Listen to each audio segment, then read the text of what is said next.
guys! Welcome back to my channel. Ngayon po ay pupunta po tayo sa Baltidone Verde. Pag sa English po ay tinatawag po nila ito na Green Farm Baltidone. Ito po ay part po ng Savatarilo po sa Italy. Outside Milan na po ito. Ito po ang view namin papunta doon po. Bali po ay kami ay nanggaling po kami sa Vigevano.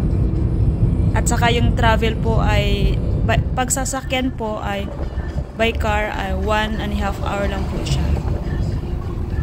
Kaya halina po, samahan niyo po kami para makita niyo po kung gaano po kagandang lugar na to. First time po na pupunta dito ng asawa ko. Habang kami ay nagbibiyahe, nakita po namin itong place na to na parang napakaganda at medyo tuktok na siya ng bundok. Kaya sabi ko, baba muna tayo at saka mag-picture. Saka para makita na rin natin kung gaano po kaganda yung view. Ayan po, oh, nasa taas po kami. Tignan nyo ang ganda. Yan po, ang ganda po dito. Outside Milan na po kasi yan. Kaya ang ganda. Ayan. Pagkatapos po namin mag-stop doon, nagpatuloy pa kami sa aming biyahe. Kaya lang parang naano kami kasi bakit parang walang ng bahay dito. Tama kaya tong address na binigay sa amin ng may-ari. Kasi parang kanina pa kami paikot-ikot eh. Dito po medyo nalito kami dito kaya nawala kami konti kaya umikot kami ulit. Perkas balyak.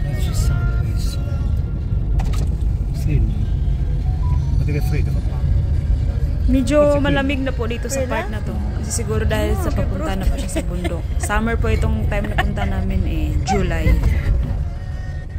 At ito na nga, may nakita kaming bahay. Yan pala ay restaurante. Restaurante po yan ng dito sa lugar na to. Kaso nga lang doon sa hotel na pinuntahan namin, wala po siyang restaurant. Kaya kailangan po namin bumaba mula doon sa bundok at saka dito. Yung bahay pa na kanina nakita nyo. Doon pa kami magla-lunch or dinner. Ganun po siya kalayo. Sabi ng asawa ko, ang magstay sa ganitong lugar na kasama ka ay napakaganda. Char. Sana all. Cute yan, Kiko.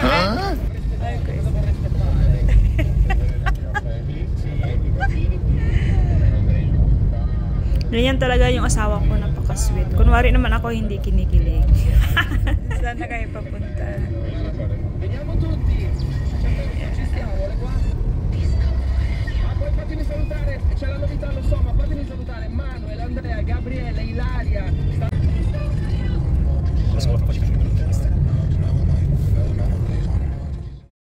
Ito na nga, medyo malapit na kami pero sa part na to ay wala talagang katao-tao.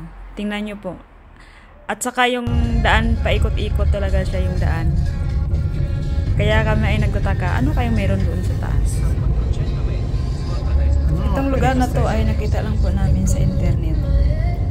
Kaya tingin ko talaga maganda naman siya. Kaya hindi nakakaburing mag-travel. Kasi yung sa malayo pa lang naisip mo na, ang gandang lugar na to, gusto talaga namin marating. Ito na nga, hindi pa kami nakarating. Pero yung sa picture kasi nakita namin sa internet, ang ganda kasi kaya go lang kami ng go. Ayan. At ayan, may nakita na nga kaming bahay. Dito na nga ata siguro. Sa wakas, nakarating na rin kami. Ito na po, bali weekend po kami dito. Bali 2 araw po kami. Ito kaya room tour ko po kayo kung saan kami magstay. Ayan. Yan po ang view namin sa labas. Ang ganda. Tahimik na buhay, parang probinsya na nasa Pilipinas. Ito po yung banyo nila. Okay naman, malinis naman. Ayan, habang kausap ng asawa ko yung may-ari, ako ay nag-room tour muna. Ayan, ang laki ng kwarto, tsaka 2 lang kami. Ayan po yung mga luggage namin. Ayan po yung view sa labas na makikita nyo po. Kaya napakaganda po dito. Punta po kayo, sulit po. Kung gusto nyo po ng buhay na medyo malayo po sa city, ito pong lugar ay perfect na pwede po inyong puntahan. Na magmuni-muni po. At saka yung ganda po ng napaka-fresh po ng hangin. Ayan, wala kaming ginawa dito kundi mayroong pong mag-upo-upo dito sa upuan, nakamaligo, ang ganda po ng swimming pool nila. At saka guys, kayang-kaya nyo po dito kasi mura lang po siya. Ang per day.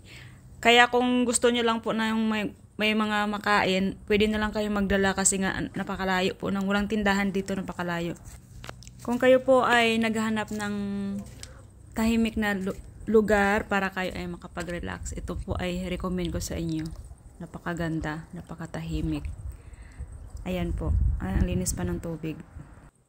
Hanggang dito na lang. Salamat po sa inyong panonood. Hanggang po sa muli. Please po mag-subscribe kayo at saka paki-ring na lang din ng bell. Salamat po. God bless po sa ating lahat. Ciao, ciao.